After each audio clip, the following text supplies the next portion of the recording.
राज ठाकरे यांच्या विधानामुळे सध्या ते वादात सापडलेत। अशातच राज यांनी एक नवं विधान केलेलं आहे। एक खोक्या काय घेऊन बसला आहात, विधानसभेत सगळे खोकेभाईच भरलेत असं खळबळजनक विधान मनसे अध्यक्ष राज ठाकरे यांनी केलंय। राज ठाकरेंच्या विधानाला संजय राऊतांनी समर्थन दिलंय, तर राज ठाकरेंना खोक्याचं स्वप्न पडलं असेल अशी टीका गुलाबराव पाटील यांनी राज ठाकरेंवर केली आहे।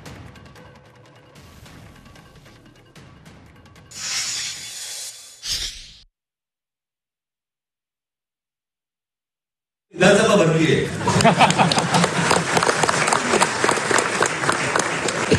खोके भाई भरले आतमध्ये मूळ विषय राहतात बाजूला, बाकीच्या सगळ्या गोष्टी तुम्हाला प्रकटवून टाकले जात आहेत। पण राज ठाकरे जे म्हणतायत की विधिमंडळात खोकेबाई भरलेले आहे, हे विधान गांभीर्याने घेतलं पाहिजे। त्यांनी महाराष्ट्राच्या सध्याच्या राजकारणावरती बोट ठेवलेलं आहे। असे खोकेबाईच राजकारणामध्ये असल्यामुळे ते सहज निवडून येऊ शकतात।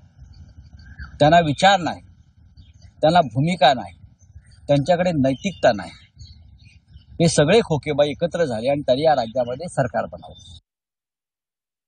काल त्यांना स्वप्न पडलं असेल या खोक्यांचं, मला तरी असं वाटतं हे कधीच चाललेलं चित्र आहे।